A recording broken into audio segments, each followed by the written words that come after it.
안녕하세요. 비즈니스포스트 이한재 기자입니다. 올해 들어서도 경기 상황이 만만치 않습니다. 올해 초만 해도 머지않아 끝날 것 같았던 글로벌 기준금리 인상 기조는 여전히 현재 진행형인데요. 미국이 3월 또다시 기준금리를 0.5%포인트 올리는 빅스텝을 밟을 가능성도 점점 더 커지고 있습니다. 그래서 비즈니스포스트가 어렵게 최영식 소장님을 모셨습니다.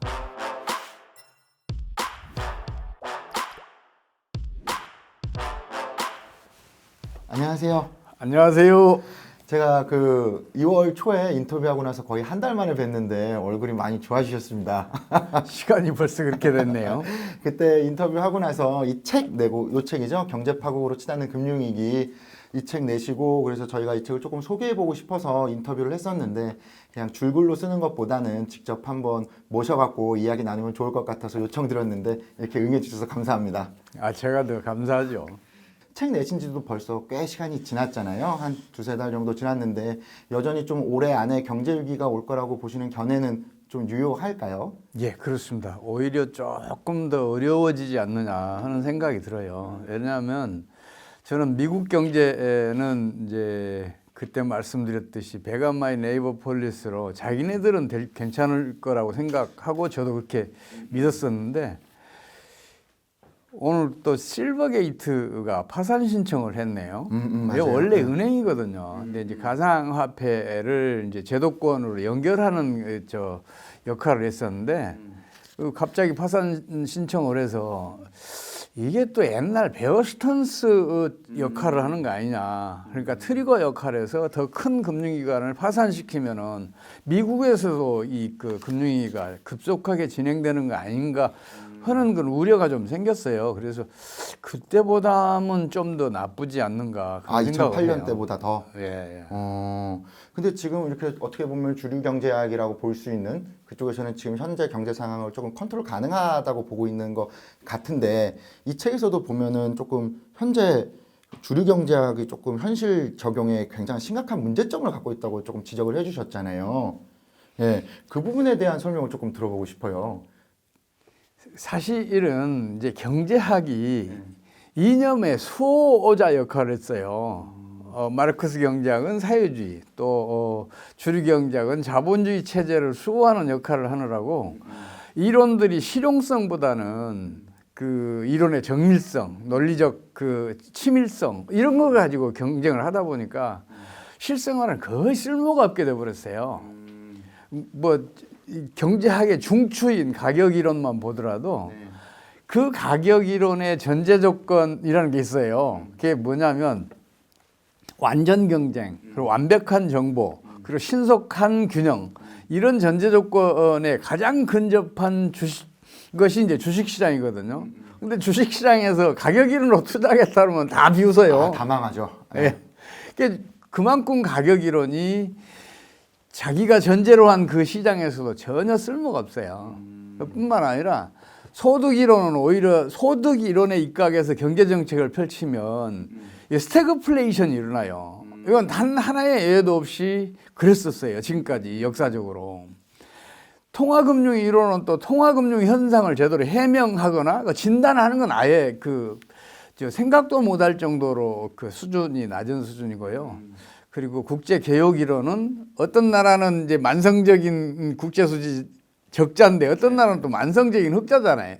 그 해명할 길이 없어요. 환율 변동에 대해서는 더욱 무력하고요. 현재의 국제 개혁 이론으로 환율 변동을 한번 예측해 보라 그러면 누구나 그건 안 됩니다 그래요. 근데 경제학이라는 게 반복적인 현상에서 규칙성을 찾아내고 그 규칙성을 이제 일반화해서 하나 이론으로 형성한 건데 반복적인 현상은 예측해낼 수 있어야 되잖아요. 근데 지금 경제학 이론들이 전반적으로 예측은 불가능하다 이렇게 돼 있어요. 그래서 소장님이 이렇게 내세우신 게 경제병리학이잖아요. 이게 뭐 이렇게 우리 몸이 아픈데 치료하는 병리학이 있듯이 맞습니다. 경제에도 그런 것들을 좀 이렇게 치료할 수 있는 병리학이 필요하다는 걸로 전 이해를 했는데 이게 좀 어떻게 이런 이론을 조금 생각하게 되신 거예요? 전 경제 병약이 없다는 게 진짜 이상한 거잖아요. 현 경제학의 가장 큰 문제점이 경제 병약이 없다는 것이거든요. 경제에도 경제 위기나 경제 파국 같은 그 경제 질병이 흔히 나타나잖아요. 네네. 그렇다면 경제학에도 병리학이 있어야 하거든요. 경제도 특히 아프니까. 예. 경제체는 우리 인체보다 그 기능이 훨씬 뒤떨어지잖아요. 네. 우리 인체는 병에 걸리면 일단 열도 오르고 또 두통이나 뭐 복통도 느끼게 되고 또 자기 면역력도 있고 회복력도 있고 그러잖아요. 네네.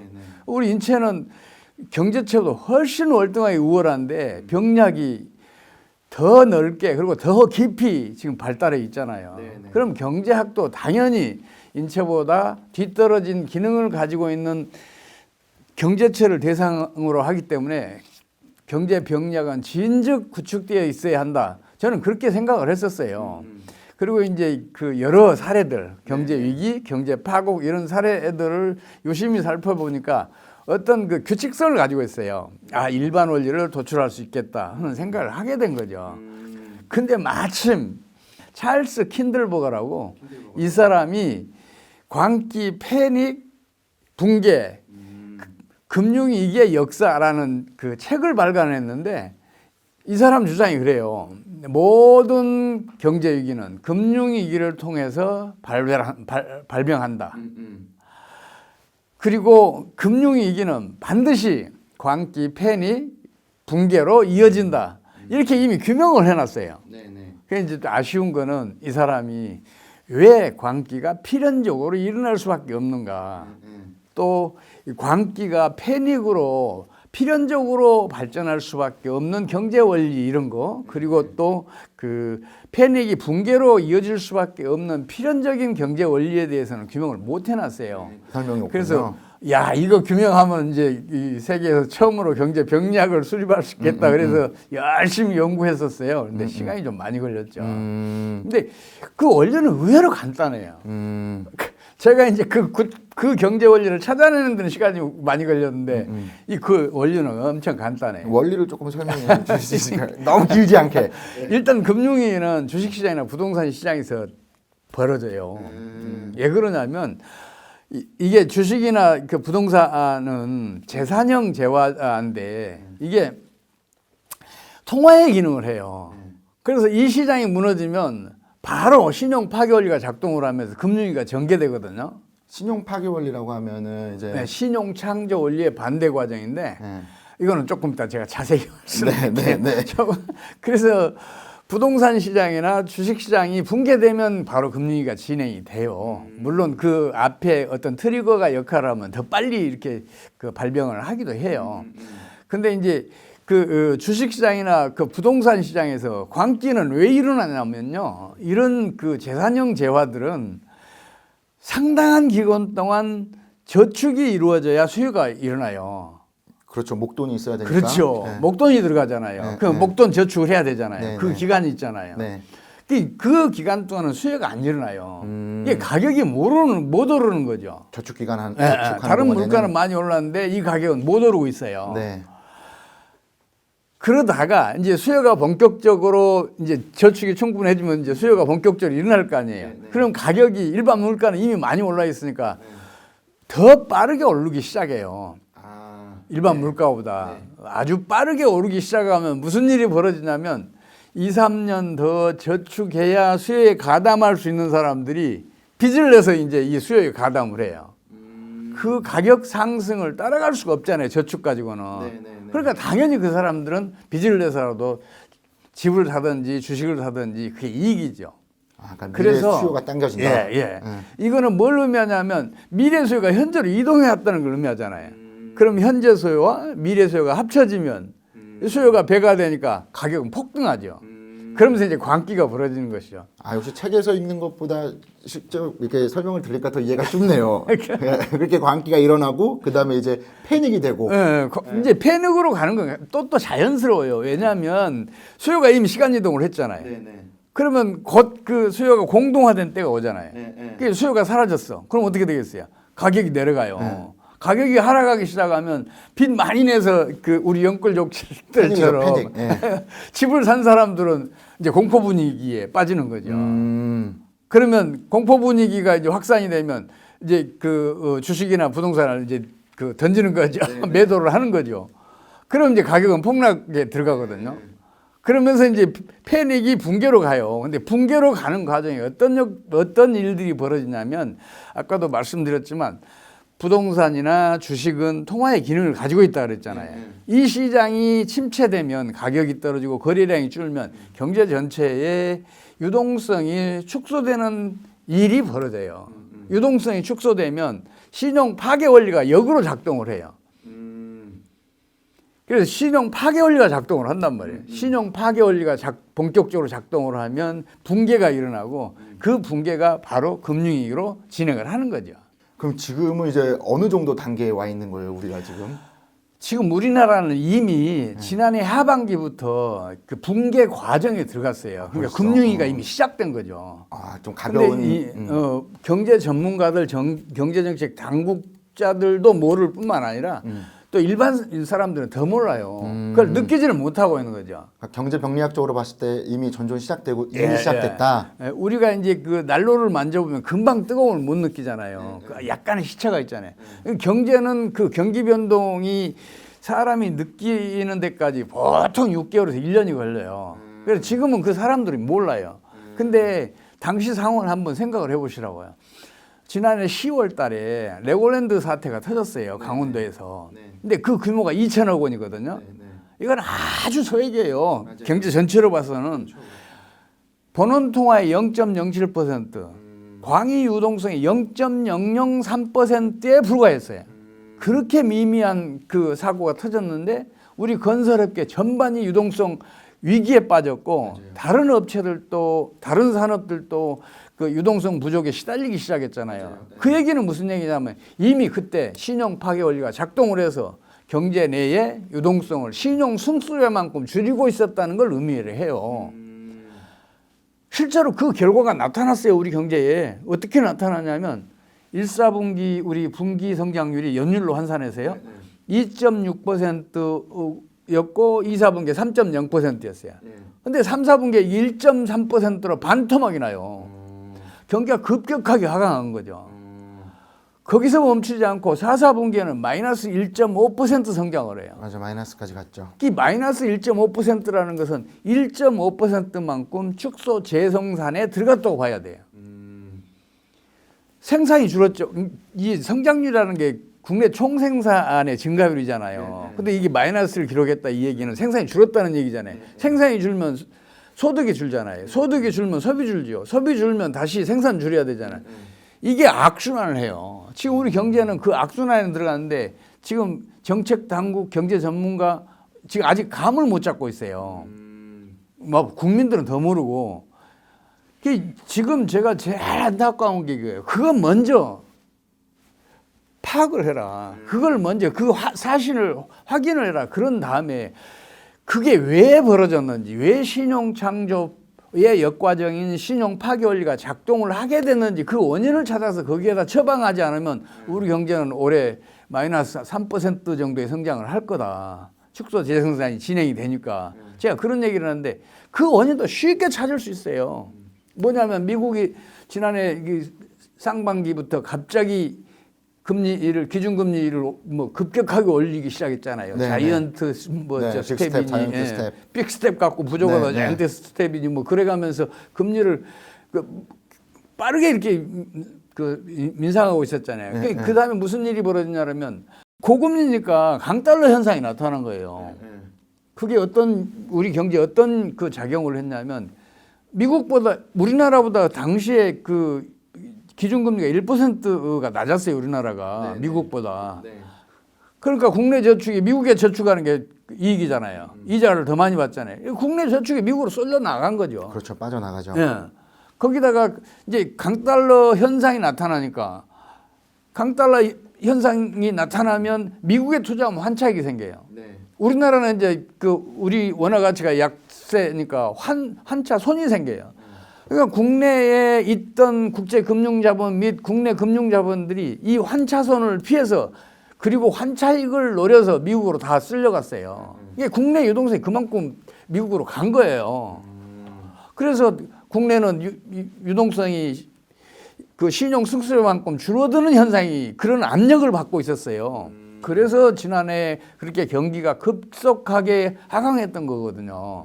그러면 거기에다가 처방을 했었어요, 정책 당국이. 근데 그런 사실 자체를 몰라요, 지금 정부가. 좀 안타깝고 경제 전문가들도 조금 그런데 좀 시야를 넓혀봤으면 좋겠다 싶은 그 마음이에요, 제가. 그러니까 그쪽에 처방을 하면 되는데 아직 그거를 인식하지 못하고 있다. 네. 그래서 계속 이렇게 나와갖고 말씀을 주시는 거거든요. 지금 그 부분이 문제라고. 한국은행이 지금 그 우리 저 기준금리 동결했잖아요. 그거 모르고 있다는 사실이거든요. 근데 또 기준금리를 올리게 되면은 그만큼 좀 서민들의 삶도 힘들어지고 뭐 그렇게 되는 거잖아요. 네, 맞습니다. 그래서 이 말씀드리기가 제가 조심스럽기도 해요. 지금 뭐 영끌족 등 뭐 가계부채 부담이 큰 사람들, 빚내서 부동산 샀거나 주식 투자했던 사람들한테는 이게 엄청난 부담이죠. 기업들도 마찬가지로 대부분 다 대출 받아서 경영을 하잖아요. 그럼 기업들도 이 금리가 오르면 그 금융 비용 그렇죠. 부담이 커지잖아요. 네. 제가 그걸 모르는 게 아니에요. 근데 문제는 뭐냐면 금리가 올라가서 받을 손해와 그리고 그걸 방치해서 금융위기가 진행해서 경기가 급속하게 하강해서 그 입을 피해가 어느 게 더 큰가를 비교해 보라는 거죠. 금리 올려서 금리 부담의 그 피해는 이 금융위기가 진행해서 초래할 손해에 비하면 이거 조족지혈이에요. 진짜 이거는 그 뭐 소잔등에 털 하나 뽑기 정도밖에 아니라고요. 그 피해가. 그러니까 먼저 선제적으로 조금 대처를 해야 된다. 저희가 일부 주제가 주식시장이랑 부동산 시장이에요. 그래갖고 이렇게 얘기를 듣다 보니까 참 암울하네요. 네. 예, 저도 주식 투자하고 있지만 뭐 대다수가 많이 주식 투자할 거예요. 워낙 뭐 최근 올해 빼고 지난해 전까지만 해도 장이 꽤 좋았잖아요. 막 3천 가까이 가고 뭐 그랬었는데 그럼 이제 앞으로 조금 주식시장은 어떻게 될 거라고 보세요? 빼야 되나요, 지금은? 일단은요, 빼시면 안 돼요. 왜냐하면 주식에서 빼잖아요. 그 돈 흐지부지 사라집니다.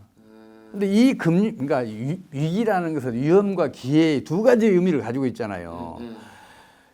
장차 기회가 온단 말이에요.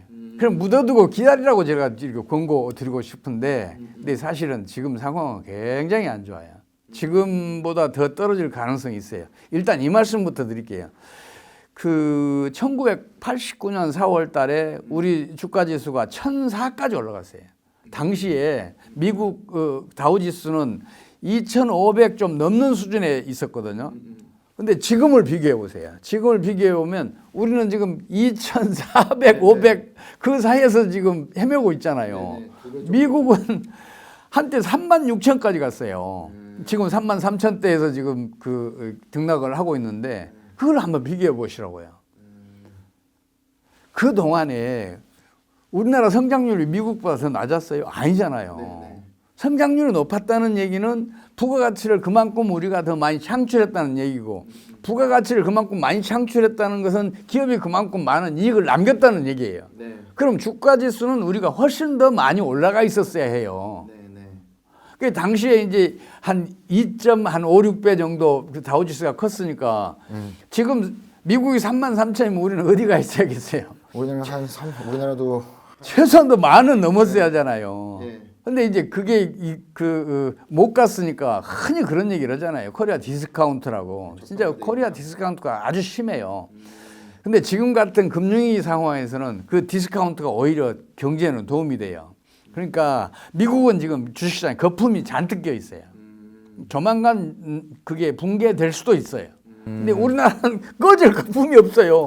거품이 생긴 적이 없잖아요. 워낙 저평가되어 있기 때문에. 저평가되어 있으니까. 우리나라 주가지수가 2,400, 500 사이에서 지금 버텨내고 있는 거예요. 지난해 마이너스 성장을 했어도 지금 버텨주고 있잖아요. 그러니까 소장님이 보시기에는 우리나라 증시도 위험하고 해외 증시도 다 위험한데 요즘 워낙 해외 투자 많이들 하니까요.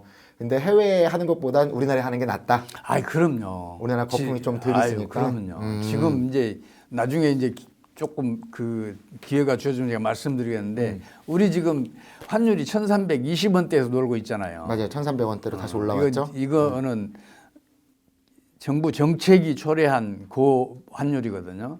근데 시장의 힘에서 그건 곧 떨어져요. 그러면 그 지금 해외에 투자된 그 주식 투자된 그 금액들은 나중에 환차손 입어요. 아주 크게 입어요. 20% 이상 환차손 입을 거예요. 나중에 두고 보세요. 그 국내에서 버티면 환차익이 생기는데 이 외국에 투자할 이유가 없죠. 그거는 좀 복잡한 얘기니까 차근차근 얘기하기로 하고. 근데 지금 상황이 얼마나 위험한 상황이냐면 국내에서 국내의 변수에 의해서 지금 금융위기가 진행되고 있잖아요. 네네. 우리 금리가 미국보다도 낮고 네. 또 우리 원화 가치가 그 지나치게 떨어졌고 환율이 급상승하고 그래서 금융위기가 진행되고 있잖아요. 이 금융위기뿐만이 아니고 지금 세계 경제가 금융위기로 급속하게 진행할 가능성이 굉장히 높아요. 지금 상황이. 그래서 만약에 우리나라 밖에서 어떤 세계적인 금융위기가 터지잖아요. 네네. 그럼 뭐 우리 경제에 쓰나미처럼 덮친다고요. 그러면 주가가 지금 그렇지 않아도 많이 떨어져 있는데 더블 딥이 올 수가 있어요. 그걸 제가 걱정하고 있는데 그래도 버티셔야 돼요. 빼면 그 순간에 허지부지 그 돈 다 달아난다니까요.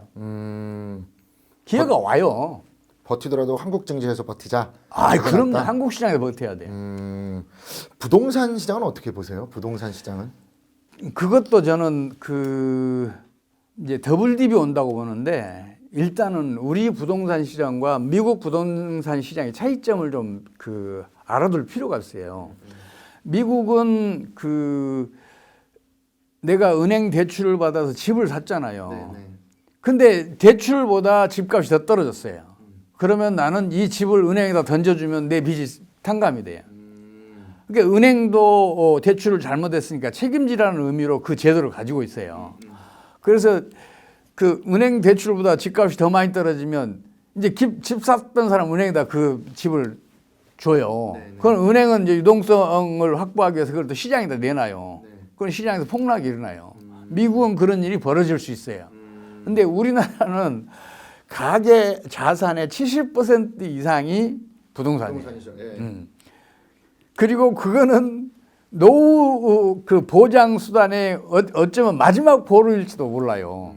그래서 우리나라 사람들은 그걸 버텨요. 5, 6년 지나면 다시 회복되고 오히려 가격 상승한다. 우리가 이제 그 경험을 했잖아요. 그 앞으로도 그럴 것이라고 믿게 돼 있잖아요. 네, 똑같은 일을 겪었으니까. 상승기 3년, 폭락기 1년 반에서 2년, 그리고 정책이 한 5, 6년 이 과정을 겪었었는데 지금 우리나라 상황은 제가 판단해서 지금 상황은 이래요. 지난해 우리 그 부동산 광기가 가장 심했던 것을 중심으로 많게는 아파트 가격 같은 경우는 50%가 떨어졌잖아요. 많이 떨어졌죠. 평균적으로 30~40%다 떨어졌잖아요. 그리고 지금 정체 상태로 갔잖아요. 네, 약간 그 상승하는 것도 있을 정도로 그 정체가 돼 있단 말이에요. 네네. 그 얘기는 무슨 얘기냐면 그동안에 이제 급매물은 다 소화된 거예요. 어느 정도 이제- 바닥이 형성되고 있다. 그러면 이제 버티는 기간이 온 거예요. 버티는 기간이 와서 이게 이제 그 앞으로 한 5, 6년이면 다시 상승해야 되는데 지금 상황이 그런 상황이 아니에요. 국내 금융위기가 진행되고 있는데 해외 금융위기가 다시 우리 경제에 이렇게 쓰나미로 다시 덮치면 다시 더블 딥 올 가능성이 굉장히 높아요. 부동산이 또 내려갈 수 있다. 더 떨어질 가능성이 있어요. 그래서 저는 되도록이면 팔지 말고 버티십시오. 부동산 팔아서 그 어디에다가 그 처박아 둘 겁니까? 뭐 어디다 이렇게 집어 넣어놓고 이렇게 버틸 수가 없어요. 사람이라는 게 그러잖아요. 목돈이 있으면 흐지부지 써지게 되잖아요. 결국은 그 돈 다 달아난다고요. 손해만 나요. 그래서 지금 더블 딥이 오더라도 부동산 가지고 계신 분들, 투자했던 분들은 지금은 버티는 게 최선이에요. 고통스럽겠지만 버티는 게 그나마 손해를 최소화시킬 수 있다고 저는 믿어요. 이렇게 부동산을 사고 싶은 사람은 조금 더 기다리는 것도 괜찮고 소영이 보시기에 예. 그거는 부동산 사고 싶은 분들은 좀 더 신중하십시오. 권하고 싶어요. 더 떨어질 수 있다. 예, 지금보다. 더 떨어질 수 있습니다. 그러니까 더블 딥이 올 가능성이 굉장히 높습니다, 지금. 그 부동산 PF에 대한 우려도 엄청 크잖아요. 지금 부동산 PF, 프로젝트 파이낸싱, 이게 부동산 시장이 이제 침체되면서 만기가 돌아오는 채권들을 막지 못한다는 건데, 그래갖고 이게 뭐 금융위기의 내관이 될 거다. 그런 관측들도 있는데 어떻게 보세요? 이게 현실화할 가능성이 좀 PF가 지금 이제 건설 업계가 전반적으로 어렵지만 시행사는 그나마 좀 나은 편이에요. 이게 시행사는 발을 이제 뺀 곳이 제법 있어요. 아직도 물려 있는 데도 있지만, 근데 그 물려 있는 시행사와 그 관련이 있는 PF들 저 자금을 융통해 줬던데, 그리고 이 PF에 물려 있는 저축은행이 굉장히 심각해요. 지금 만약에 그 저축은행 등 PF에 많이 물려 있는 그 금융기관들에서 그 부도 사태가 터지기 시작하면 금융위기는 지금보다 훨씬 더 빠르게 진행될 수 있어요. 그러면 지금 그 시공사뿐만 아니라 건설사까지 문제가 생길 수 있어요. 그러면 건설사 큰 곳 중에서 하나가 그 부도가 나잖아요. 그 시행사하고 건설사는 그 규모가 엄청나게 차이가 있어요. 그렇죠. 건설사는 직원도 많고 시행사는 몇 사람이 하잖아요. 그래서 이 건설사까지 그 타격이 가면 대책이 없을 수도 있어요. 저는 지금 그걸 지금 많이 걱정하고 있어요. 아, 그럼 진짜로 부동산 PF 때문에 경제 위기가 뭐 이렇게 크게 올 수도 있는 그런 상황이라고 보시는군요. 예, 지금 금융위기가 진행되고 있기 때문에 그런 일이 벌어지면 이 속도가 더 빨라져요. 금융위 진행이. 그래서 신용 수축이 더 빠르게 진행될 수가 있다고요. 그 신용 수축이 어떤 건지 좀 짧게 설명해 주실 수 있으실까요? 신용 수축, 신용 파괴를 아시려면 신용 창조를 먼저 하셔야 돼요. 그 역과정이니까. 뭐냐면 이제 한국은행이 1조를 시중에 뿌렸어요. 그러면 그 1조는 저축이나 투자 형태로 다시 은행이나 이런 금융기관으로 돌아와요. 그럼 금융기관들은 이제 그 저축자들, 투자자들한테 증서를 줘요. 예금 증서니 카드니 뭐 이런 것들을 주잖아요. 그리고 금융기관들은 그 예수 받은 돈을 다시 또 투자를 해요. 또 대출해줘요. 그럼 또 다시 은행으로 돌아와요. 그 다시 뿌려진 돈이. 그렇죠. 이게 반복을 해요. 이걸 이제 신용 창조라 그래요. 그리고 그렇게 해서 통화량이 증가한 것을 신용 승수라 그래요. 그러니까 신용 승수배만큼 증가한다 그러는데 우리나라 화폐 발행액에 대해서 광의유동성 신용 승수는 지금 한 50배 정도 돼요. 그래서 1조 원이 풀리면 광의유동성은 50조 원이 늘어나는 효과가 있어요. 근데 만약에 어느 부분에서 1조 원이 사라졌어요. 사라질 수 있잖아요. 어느 금융기관이 파산했다. 그 금융기관의 그 금융자산들뿐만 아니라 그 자본금까지 다 사라지잖아요. 그런 일이 벌어지면 이게 이제 반대 방향으로 이제 순환을 하는 거죠. 악순환을 시키는 거죠. 아까 1조가 사라지면은 50조가 또 50조가 사라지는 압력으로 작용을 해요. 정확하게 그만큼 줄어들진 않은데 경제에도 충격 흡수력이 있어요. 그래서 그 압력으로만 작용을 해요. 근데 그 압력으로 작용을 해도 경제에는 엄청나게 큰 타격을 줘요. 그게 신용 파괴 원리. 예. 그 이런 신용 파괴 원리가 지금 이미 작동하고 있다고 그렇죠. 보시는 거고요. 이게 보니까 소장님 말씀 듣다 보니까 정말로 이게 조금 암울한 느낌이 드네요. 그럼 이제 좀 개인 투자자들은 좀 어떻게 해야 될까요? 이게 피할 수 있는 방법이 아주 그 모험적인 투자자들은 이제 선물을 매도하는 방법으로 투자를 하기도 해요. 근데 저는 이거 하지 말라 그래요. 왜냐하면 이게 도박성이 엄청 커요. 레버리지가 엄청 크다고요. 한 번 거래로 레버리지가 20배가 생겨요. 근데 반복 거래를 하게 되면 200배, 400배가 될 수가 있다고요. 순식간에 잠시 벌었다가 순식간에 내 가진 돈까지 다 날리는 수가 있어요. 그래서 선물 매도와 같은 이런 그 위험한 투자는 일반인들은 하지 않는 게 좋습니다. 이렇게 권하고 싶어요. 이거는 전문가 영역이에요. 최고의 전문가들이 그 시장에서 온갖 머리를 굴려가면서 거기에서 상호 누가 누구 것을 빼앗아 먹느냐 이 게임이거든요. 그 이전 투구판에 끼어들면 보통 사람들은 절대로 버텨내지 못해요.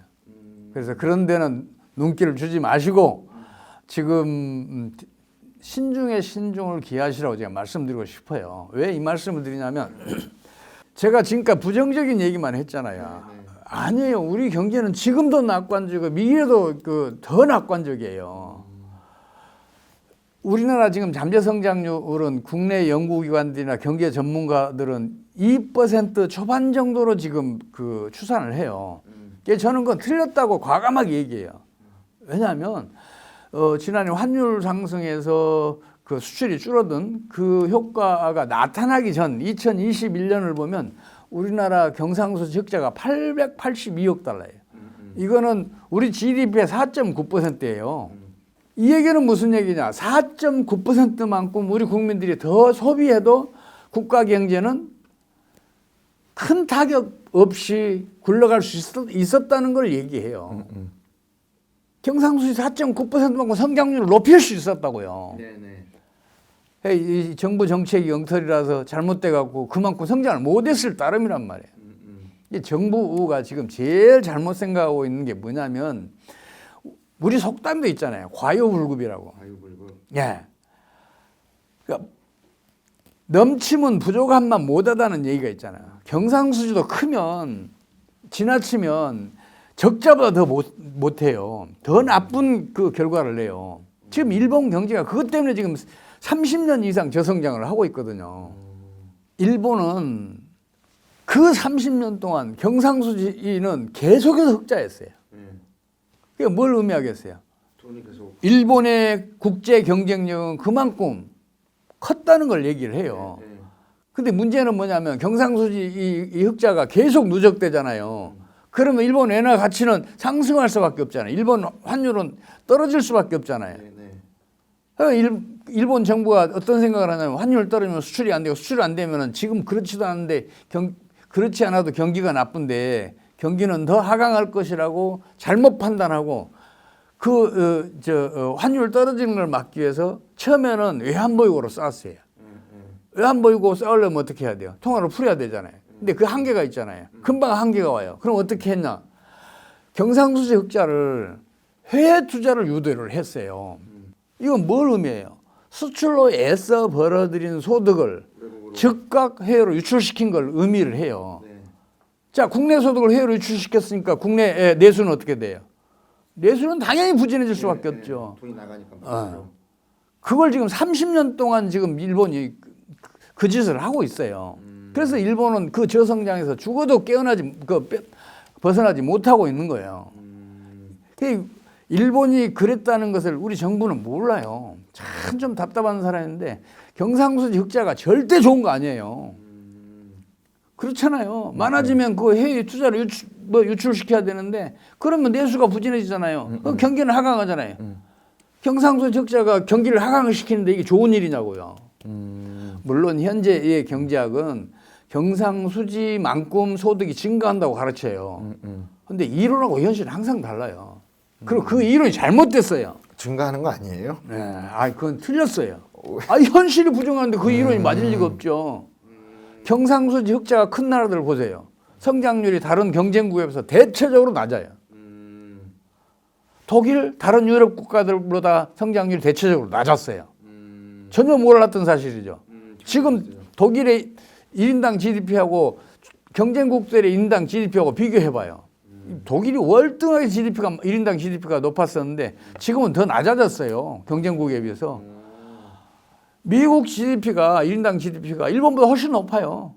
미국은 만성적인 적자국이잖아요. 물론 이제 달러가 기축 통화니까 그럴 수 있어서 이제 그렇지만은 일본은 경상수지 흑자가 지나치게 큼에도 불구하고 성장률은 낮잖아요.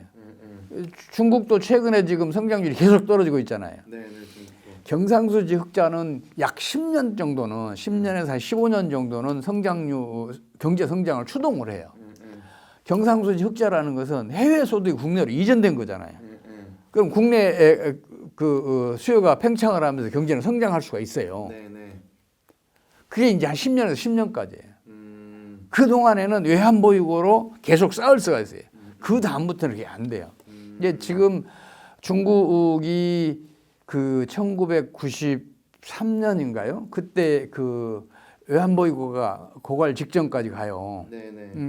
그 뒤에 이제 외환보유고 고갈 직전까지 가게 했던 정책 당국자들에게 진짜 이제 처절하게 응징을 해요. 그 뒤에 이제 경상수지가 흑자가 계속 커지는데 그게 이제 성장의 동력이 됐어요. 근데 문제는 뭐냐면 2015년부터 경상수지 흑자를 감당이 안 되니까 해외 투자로 유도를 시작했어요. 그러면서 중국이 지금 계속 성장률이 낮아지고 있어요. 아, 소장님 이야기를 듣다 보니까 이게 시간 가는 줄도 모르고 계속 듣게 되네요. 이게 1부는 저희가 부동산이랑 저기 주식시장에 대해 얘기를 나누고 이제 그 얘기는 이제 2부에서 그만하고 세계시장 이제 2부에서 이제 한국경제랑 세계경제에 대한 얘기를 하기로 했었는데 이게 듣다 보니까 자연스럽게 세계경제 얘기를 하게 되는데 그 얘기는 저희가 2부에서 또 한번 얘기를 나눠보도록 하겠습니다. 마지막으로 좀 이렇게 개인 투자자들한테 조금 아까도 말씀 주셨지만 위험한 투자는 좀 안 하는 게 좋고 지금은 조금 신중하게 해야 될 때다. 그리고 주식이나 부동산도 최대한 버텨라. 뭐 이런 말씀을 주셨는데 또 뭐 마지막으로 좀 뭐 아까 우리나라 잠재 성장률이 최소한도 5%는 넘는다고 그랬잖아요. 네네. 경제 정책만 실패하지 않으면 5% 간다고요. 이 5% 가는 것에서 멈추지 않고 우리 경제의 앞날을 한번 생각을 해보시라고요. 지금 이제 미래 산업, 그러니까 우리 국민 소득을 10만 달러를 버텨줄 수 있는 대표적인 산업 중에 하나가 전기자동차 산업이에요. 2차 전지. 이게 엄청나게 빠른 속도로 지금 성장하고 있잖아요. 네. 그 핵심이 뭐예요? 배터리죠. 네. 배터리 기술은 기술력도 우리나라가 세계 최강, 생산성도 우리나라가 최강이에요. 어느 나라도 넘볼 수가 없어요. 유럽 여러 나라들이 정부에서 그 막강한 그 보조를 통해서 키우려 했는데 안 돼요. 우리나라 배터리 업체들에게 생산성도 떨어지고 기술력도 떨어지는데 그게 경쟁이 되겠냐고요. 미국에서 키우려고 하는데 그게 안 돼요. 그렇죠. 그 음극재, 양극재 뭐 이런 것에서도 우리나라는 지금 세계 최강이에요. 뭐 중국의 CATL이 뭐 세계 점유율 1위 뭐 운운하는데 그 정부의 지원금 그렇죠. 그리고 중국 시장 때문에 그렇죠. 네. 뭐 보호 정책 이런 것 때문에 지금 CATL이 세계 1위니 뭐 하지만 CATL은 조만간 우리나라 그 배터리 업체들한테 이제 타도당할 대상이 될 거예요. 그 얘기도 들어보고 싶네요. 네. 그렇죠. 그 다음에 이제 두 번째로 그 산업의 쌀이라고 불리는 게 반도체잖아요. 메모리 반도체는 이미 2000년대 초반부터 우리나라가 세계 최강이었고 요새는 이제 파운드리까지 세계 최강이 올라서고 있잖아요. 네, 키우고 있죠. 예. 우리는 3나노 양산했는데 TSMC는 지금 그거 양산 못 하고 있어요. 양산한다고 하는데 그 수율 문제 때문에 그거 상업성이 없어요. 지금 상태로는. 거기다가 지금 삼성이 지금 4나노나 5나노 이게 사실은 이제는 범용이 됐는데 그래도 아직은 첨단이에요. 그 수량 면에서 그 규모가 크고 근데 그것도 그 수율도 그 우리나라 삼성이나 뭐 다른 업체들이 지금 그걸 뛰어넘고 있어요.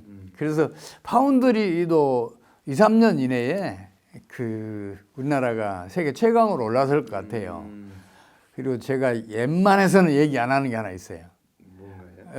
뭐 세상에 알려지면 꼭 정부가 숟가락 얹기를 해요.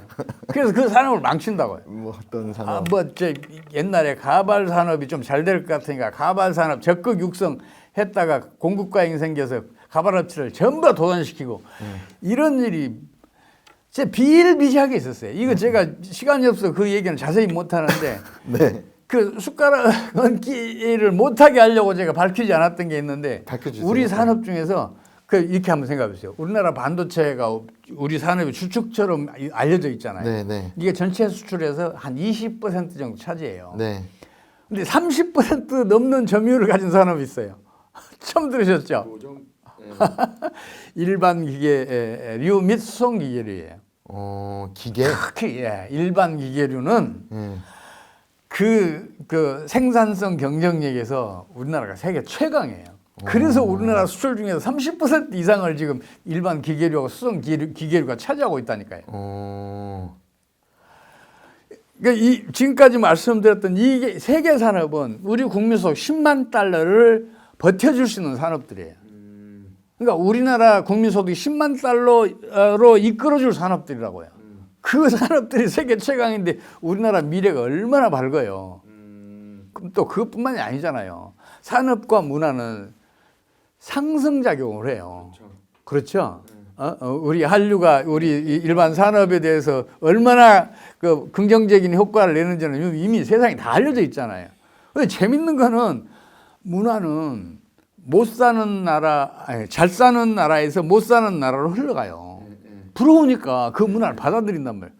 우리나라는 반대네. 우리나라가 더 잘 사는 나라로 우리 한류를 수출하고 있잖아요. 그렇죠. 이게 우리 국민과 우리 기업은 그만큼 막강하단 말이에요. 그리고 굴뚝 없는 청정 산업이라고 불리는 관광 산업도 우리 한류가 엄청나게 그 긍정적으로 지금 작용하고 있잖아요. 우리 경제의 미래는 밝아요. 그래서 제가 그러는 거예요. 주식 지금 손해 보고 있더라도 버티십시오. 부동산 그 손해 보고 있더라도 버티십시오. 그러면 이제 기회가 옵니다. 이제 그 말씀을 드리는 게 바로 이런 것 때문이에요. 소장님 말씀 들어보니 어려운 상황 속에서도 투자자들이 투자의 큰 흐름을 잡는 데 많은 도움이 될 것 같습니다. 좋은 말씀 감사합니다. 1부는 여기에서 마치고 한국 경제의 위기와 해법이라는 주제를 가지고 2부에서 다시 찾아뵙도록 하겠습니다. 감사합니다.